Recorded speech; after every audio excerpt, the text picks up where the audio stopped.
words, I would like to call the Dean of the School of Law to come and address us. Thank you, Professor Elvis Mbembe.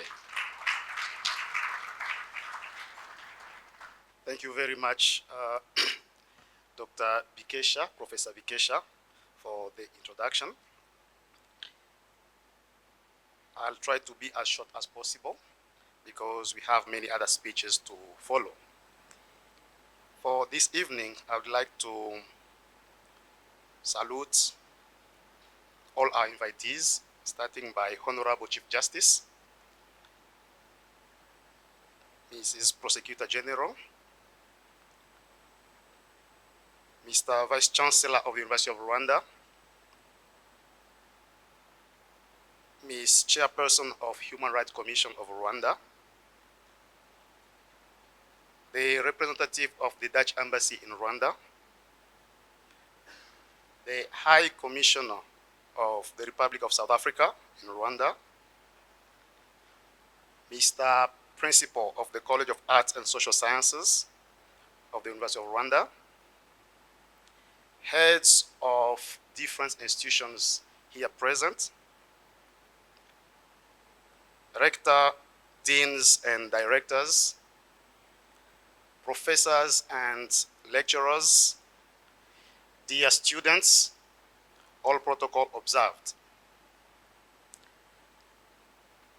It is with a great privilege that the School of Law of the University of Rwanda is hosting the 33rd Christof Heyns African Moot Court Competition in Human Rights, which is the biggest event when it comes to discussing human rights issues for the students and their lecturers on our continent. But this event is also the biggest ever to be hosted, organized, and sponsored by the School of Law of the University of Rwanda in its modern history.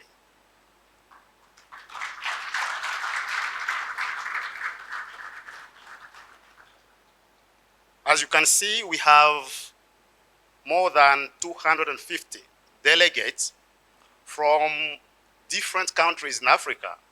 I was told around 30 countries, if I'm not mistaken.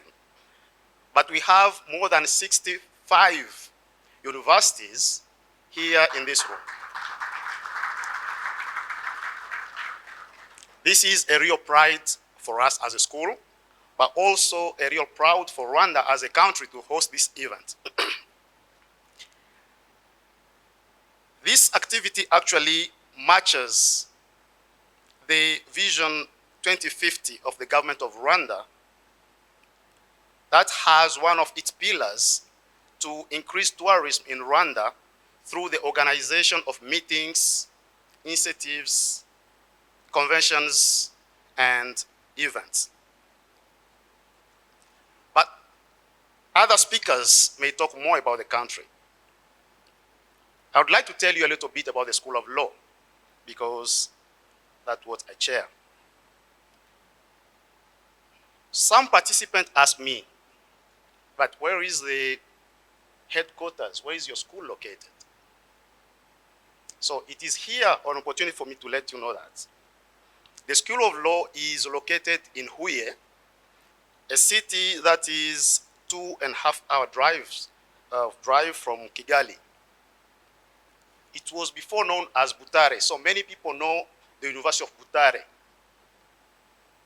So that's where our school is located, and we have actually 3 campuses that offer undergraduate courses. We have our main campus located in Huye, but we have another campus in Musanze dedicated to the police officers only, and another campus in Gako, that for Rwanda servicemen. Here in Kigali operates our postgraduate studies office. We offer 2 master's programs. One and the oldest is a master's program in business law, that started operating since 2006, of which I'm a proud alumnus. We also have a master's program in international criminal justice and law of human rights that started 9 years ago. I mean here 2015. We offer also PhD program, but this is something yet to kick off. I will explain further one of the reasons of this delay. According to the standards of the Higher Education Council of Rwanda, our school stands at a good position in terms of student and staff ratio. This year, it was the first time our school was given its first associate professors. We obtained 3 associate professors after a rigorous promotion process. I think actually 4. Yes, 4. Because 3 are here and 1 is not in the room. But why that a university like ours, a school like ours, has only obtained its professors this year? The main reason is that our school is a happy provider of qualified human rights resources to government to serve in the country in other capacity. And as you know, Rwanda has just held elections, and one of us has just been elected as a member of parliament. And that is one of our senior staff again.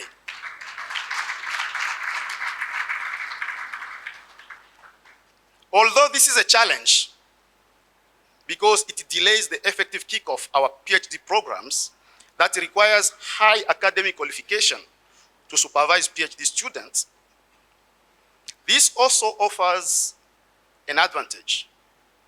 It offers opportunity to inject new blood in our academic personnel with new tutorial assistants who understand and are interested in current legal matters, such as what we discussed this morning, business and human rights, topical issues like digital ID, artificial intelligence, and renewable energy. So when you have new staff, those who are young and devoted, who are very much interested in these matters, it is easier for them to explore these new avenues.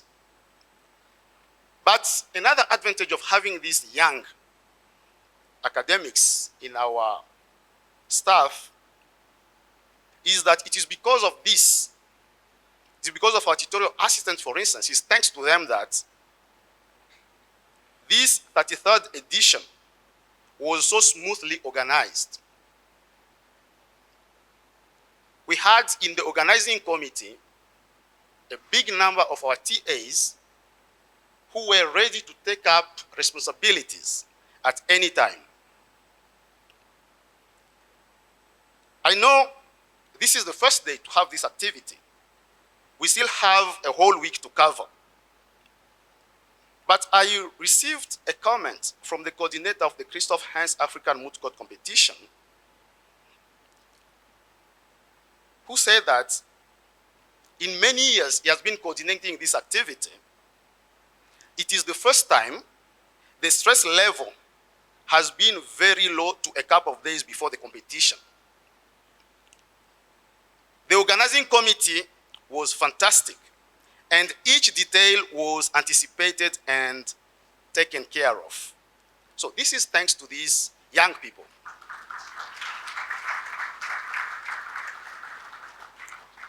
For my school and my colleagues in the organizing committee, this is very encouraging, a very encouraging recognition. Ladies and gentlemen, please join me in congratulating this effective organizing committee led by Dr. P. Habimana, my vice dean. P, I would like you to raise so that people can see you. Can you raise up?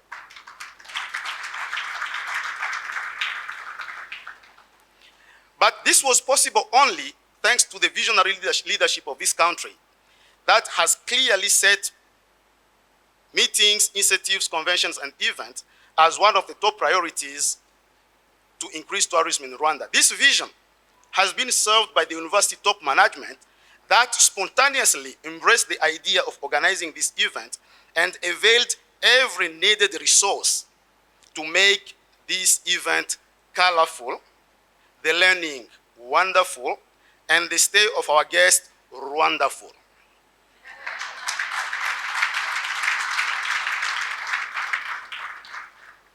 I would like to end this 3-minute speech by thanking the top management of the University of Rwanda, represented by the Vice Chancellor, for the trust and the unwavering support that they provided to this activity. I also want to recognize the support of the judiciary of Rwanda and the whole justice sector for honoring our invitation. We don't take this for granted. The School of Law will always do everything to live up to your expectations. To our guests, as I said this morning, Rwanda is also known as the land of 1,000 smiles and opportunities. So you are here, probably for the first time. It could also be the last time. We don't wish, we want you to come back again. But I would like to end this welcoming remark by asking you to make the most out of your stay here in Rwanda. Thank you very much.